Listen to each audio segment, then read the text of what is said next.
how do I deal with high-performing employees? Now, this is part 3 of the video series. You might want to watch part 1 and 2. But here come the main points. It's about rewards, the majority of your time, pushing them harder than everybody has before, protecting them, giving them more responsibility, and offering them growth. Now let's go into the details about that. Now, when it comes to rewards, very often we discuss should there be boni and how high should they be? Should there be shares and whatsoever? But sometimes the most effective reward isn't monetary, because monetary rewards last very, very short. And I can tell you that from my own history, because I had bonus plans, I had share plans, and all the other things, right? It helps, yes, but for example, what I loved the most and what I remember the most is rewards that I was put on training programs, not only to make something better for the company, like a project management training that is pretty specific, but a training on how to lead better, how to organize myself better. I was on a getting things done training and a situational leadership training. And those are the kinds of rewards that you highly motivate people, that your high performers most likely like even more than a few cents an hour more or a few dollars an hour more. You have to pay them fairly, and you should definitely pay them above average, because they are putting in above average work. So that's only fair. That's the basic. That's nothing like a reward. So think about the rewards you can give, but talk to them, ask them, and tell them, hey, I want to do something good for you. What would you like? How about this? How about that? Make a few suggestions. Very often they don't know, or they might even sometimes be either too humble to ask, or to tell you what they really want, or they don't even know what you want, or they are scared that they make an outrageous claim. And so give them some opportunities, but try to get into the direction of personal development, helping them to become a better person for themselves, not for the specifics of your business. Very often that works the best. The second point is, and that is a very critical one, is you should and must give them the majority of your time, because they deserve it. It should be a privilege, especially for you as a business owner, where your time is not a commodity. It's very precious. A lot of business owners treat their time as a commodity, but it's not. It's very precious. You only have so many hours a day. With whom are you spending it? It should be your top performance employees. First of all, that sends a clear message if you want to have a performance culture. And you should be very clear if you want to embark on that, because that has a lot of advantages, but it does also have some disadvantages, at least on the short term. So if you give them the majority of your time, to everyone else, that sends a clear message. It's like, if I want to have more time with the business owner, I have to perform. It's like, not the more trouble I cause, the more time I get, which is a very natural tendency, not only of business owners, but also of managers, and in big and in smaller companies, doesn't matter. I've seen it all, and I fell into that trap as well. It's like, don't spend the majority of your time with your low performers, spend them with your high performers, because it gives you even more high performance from them. It makes them feel rewarded even more, and you also get more value for the time you spent, rather than fixing an issue. Most of the issues actually fix themselves.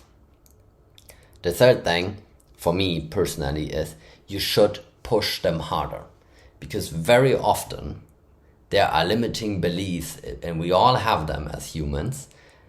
They are borders you set for yourself in your head. And you might have high performance employees, and I was one of them as well, that has limits about like how fast could they grow, what are they capable of, but those limits only exist in their own mind.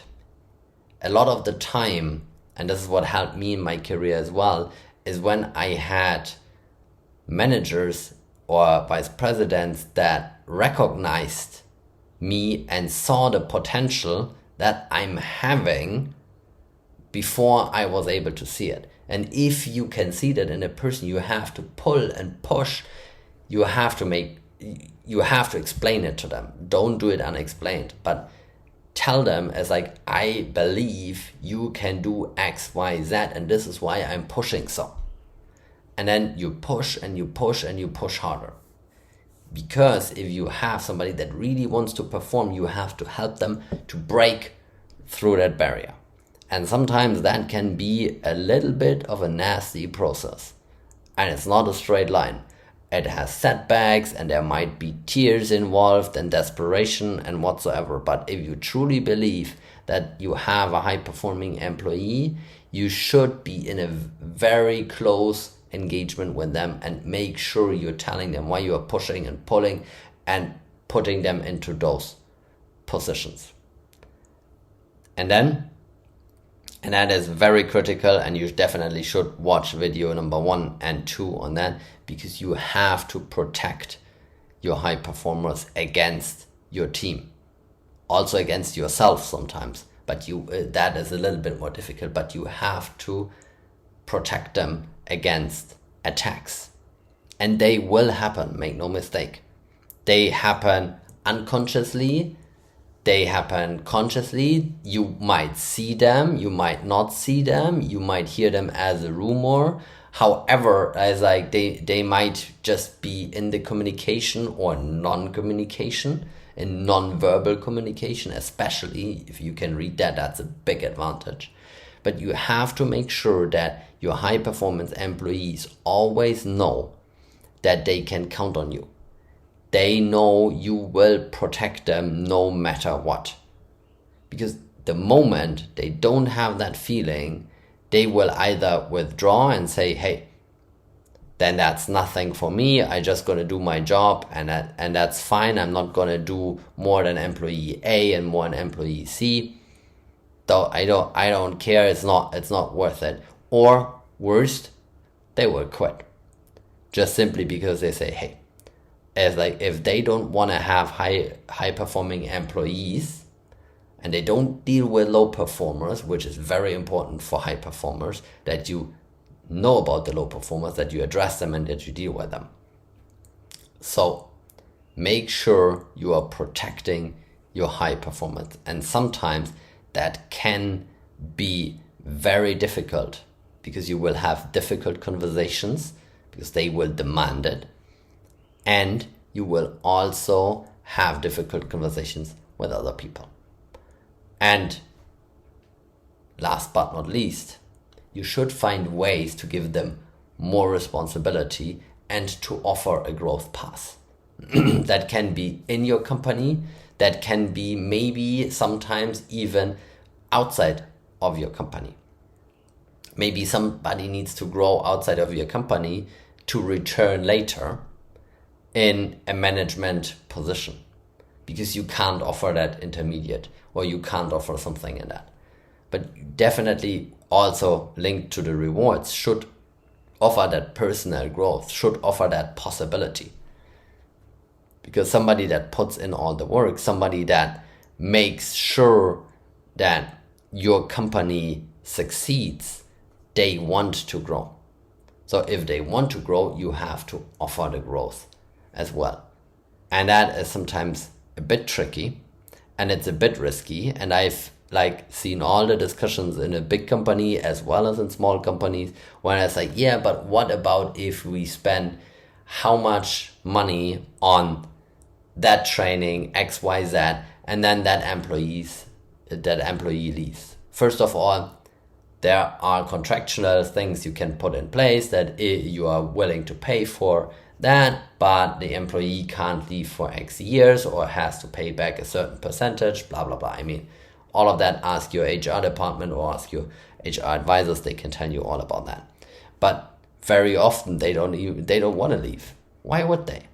If they are valued, if they feel valued, if they see that they can grow and they get to spend time with you and they know why you're pushing them harder, I don't think they leave. Because why would they? To any other company where they would go, if it would not be a substantially higher salary, and usually they are not motivated by that salary. If you pay them fairly, they might tell you then like, yeah, I got this offer and I really have to take it. And sometimes you can't compete, and then that's just life. But mostly, if you make them feel valued, if they have all the possibilities, they will stay and they will grow and they will push your business harder than you can ever imagine. So that was the third video on the three video series. How I deal with low performers, the average performer, and high performers. I hope you got something out of it, and I talk to you guys soon. Cheers.